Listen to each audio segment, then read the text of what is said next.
sempre estive em permanente busca de autodesenvolvimento. Este hábito acabou me levando a acreditar que o sucesso é uma grandeza que depende de, primeiro, estar bem focado, ou seja, eu preciso compreender o que eu desejo, quais são os meus objetivos, quais são as minhas metas e como eu vou medir aquilo que eu desejo.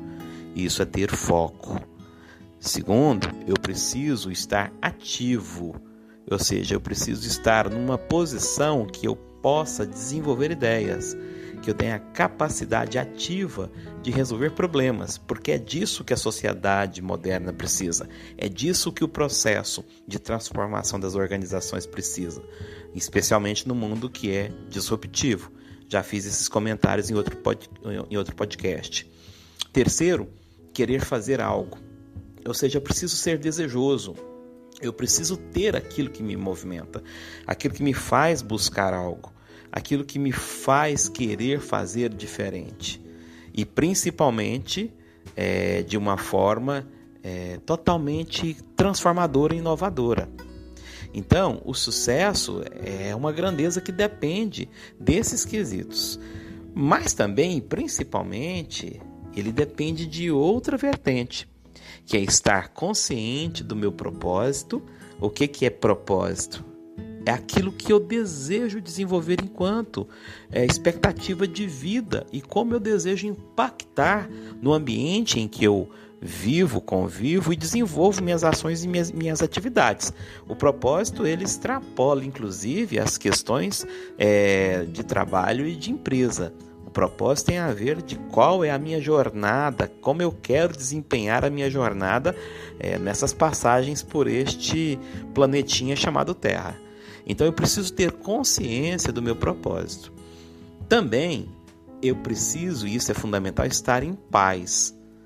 Aquele estado de espírito que me permite com que eu tenha condições de estar harmonizado com o meu ambiente, harmonizado com tudo que me cerca, com a natureza e também feliz por aquilo que acontece em minha vida. E para isso eu preciso estar equilibrado. E o equilíbrio tem a ver com a capacidade de se pensar positivamente as coisas, pensar em dosar as minhas atitudes, em dosar as minhas ações, no sentido de que eu mantenha uma lógica que seja igualitária, mas também calcada na equidade, na distribuição das coisas. E isso é estar em equilíbrio. E o mais importante, perceber que o verdadeiro sucesso, ele só existe se for sentido e compartilhado. Mais ou menos como no filme Into the Wild, Na Natureza Selvagem, que inclusive eu recomendo. Esse filme magnífico, ele nos prega uma lição importante sobre a felicidade, que tem a ver com esses itens que eu coloquei, né? Ou seja, saber do seu propósito, estar em paz e estar em equilíbrio. Então, ele fala que a verdadeira felicidade só existe quando ela é compartilhada, né? Assim também tem que ser o sucesso. O sucesso, para mim, só tem sentido se ele é percebido e ele é compartilhado, se ele impacta no meu propósito. E o meu propósito tem a ver com gente, com pessoas, principalmente. Uma outra questão legal que o vídeo cita, que ele fala que é nas experiências, nas lembranças, na grande e triunfante alegria de viver, na mais ampla plenitude que o verdadeiro sentido é encontrado. Ou seja, buscar se encontrar, né? Buscar compreender e triunfar por meio da percepção dessa construção de experiências e também de lembranças.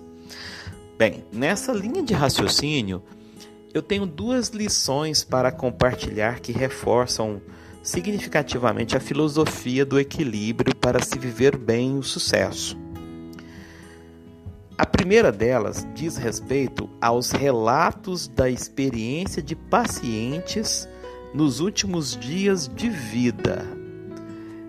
É muito interessante o que médicos, enfermeiros, fisioterapeutas, psicólogos, assistentes sociais, ou seja, toda a equipe multiprofissional que atua no ambiente de saúde, o que eles declaram com as experiências de pacientes nos últimos dias de vida. Geralmente esses relatos, e tem muitos estudos, muitas publicações, inclusive teve uma médica que fez uma publicação muito interessante, uma oncologista, e na maioria das vezes, ou seja, muitos relatos daqueles pacientes que desejam se manifestar, geralmente vão na seguinte linha. Primeiro, eles reforçam muito a questão do ser no lugar do ter. Então tem um valor mais intrínseco do que extrínseco. Tem uma questão relacionada a mais à sua paz, ao seu consciente, à sua capacidade de perceber que a sua obra, que é aquilo que eu comentei, o seu propósito valeu a pena, sendo e não tendo. Não que eles relatem que seja importante ter vivido uma vida e ter uma vida produtiva, mas geralmente o manifesto principal é de quem fui eu, que obra que eu produzi, que eu deixei. Também um outro relato muito comum é o desejo de perdão e resignação junto aos que se amam, com palavras muito mais, vamos dizer, sentimentais, verdadeiras, direcionadas e com manifestações muito verdadeiras e puras na linha de que eu gostaria de deixar para você, já que o meu tempo é estreito, uma experiência. Então isso também é muito colocado. Um outro ponto é a valorização do amor, O verdadeiro amor, a importância de se amar. O amor, aquele que tem a ver com gostar das pessoas, gostar dos animais, gostar da vida, não se perder com vaidades, com pequenas coisas. Também relata-se muito querer estar em companhia, ou seja, ter a presença daqueles que se amam. De preferência, buscar ir ao encontro dessas pessoas. Um outro fato também que costuma ser relatado é querer ter vivido em comunhão. Aquela ideia de não ter tido conflitos, situações conflituosas com a família, com amigos, com os negócios. Buscar mais essa questão mais de, vamos dizer, mais equilíbrio e menos conflito. Ou seja, esses relatos dessa primeira lição, que eu acho que tem muito a ver com a questão de se viver o sucesso numa perspectiva filosófica, nos faz lembrar de São Tomás de Aquino. Ele disse uma frase que eu acho muito bacana. Ele diz que o que se leva dessa vida é a vida que se leva. Então, eu imagino que quando eu estou buscando viver o sucesso, e na perspectiva de que o sucesso é algo que também é compartilhado e que, na minha visão, naquilo que eu busco compreender e que eu compartilho aqui nesse episódio, eu entendo que eu preciso estar preparado para que eu tenha uma construção de ir ao encontro do meu propósito, de ter paz, de ter um equilíbrio para se viver mais. Esses relatos são interessantes porque eles mostram o que é realmente significativo para a vida. E a segunda lição que eu trago aqui é sobre o livro do Mário Sérgio Cortella. É o livro cujo título é Viver em Paz para Morrer em Paz. No capítulo Viver em Paz, ele sabiamente confirma muito bem o que eu penso. Ele fala exatamente sobre o equilíbrio entre o amor, ou seja, a emoção, os sentimentos, aquilo que é interno.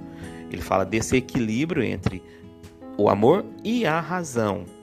E viver em paz, para mim, é quesito fundamental para se viver com sucesso. Portanto, requer equilíbrio. E é disso que Mário Sérgio Cortella fala.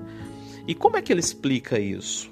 Ele fala que equilíbrio é ir aos extremos da vida sem se perder. Veja que coisa interessante. Ele não fala de se acovardar ou de você evitar as situações da vida, mas ele diz que quando você busca o equilíbrio, você consegue efetivamente permear por todos os campos, buscar as experiências. E veja, para ter sucesso é preciso muita transpiração e muita experiência, mas ele fala que é preciso que você tenha equilíbrio para para você não se perder por esses extremos da vida. E também ele relata que esse equilíbrio para se viver em paz é quando você tem a capacidade de vivenciar os múltiplos territórios da vida sem neles se ancorar. Ou seja, você não se apegar a fatos ou a momentos que vão te evitar que você percorra o seu propósito, que você percorra em caminho, melhor dizendo, do seu propósito. Então, ele diz que quando tudo é prioridade, quando você tenta se ancorar em tudo, não existe prioridade nenhuma. Portanto, ele conclui que todo excesso de oferta, ou pelo menos na maioria das vezes, isso significa que é uma incapacidade nossa, do ponto de vista filosófico, de escolher, né? Quando a gente quer muito ou quer tudo, a gente na verdade não está sabendo priorizar, e por isso mesmo eu não estou tendo equilíbrio. Uma outra questão interessante que ele coloca é que uma pessoa só se sente feliz ou em paz porque ela percebe ou ela acaba compreendendo que a felicidade e a paz elas só são percebidas porque elas não são contínuas. Então a gente só consegue valorizar algo quando há a possibilidade deste algo se ausentar. Ele coloca uma frase legal que ele fala que o exílio ele costuma dar saudades. Portanto, o que o Mário Sérgio Cortella traz e que impacta de forma importante nessa ideia do equilíbrio, que é essa segunda lição que eu trago, para dizer que quando eu estou buscando ter sucesso e eu aceito, eu compreendo que a perspectiva tem muito a ver com aquilo que eu relatei no início, de que eu tenha alguns requisitos e que eu compreenda que eu preciso para ter sucesso e felicidade que eu possa compartilhar e que eu possa também ter muito equilíbrio para poder compreender e produzir isso. Ele traz esses relatos muito bem estruturados e eu até recomendo a leitura completa desse livro do Mário Sérgio Cortella. Então, dessa forma, fica registrada essa boa reflexão, com o desejo de que todos nós possamos, com resiliência e equilíbrio, viver este ano que se inicia com muito sucesso. Eu sou Dante Garcia e sou criador do canal DG Doses de Gestão. Se você gostou deste assunto, envie seus comentários e compartilhe com seus contatos pelas plataformas sociais. Muito obrigado e até a próxima.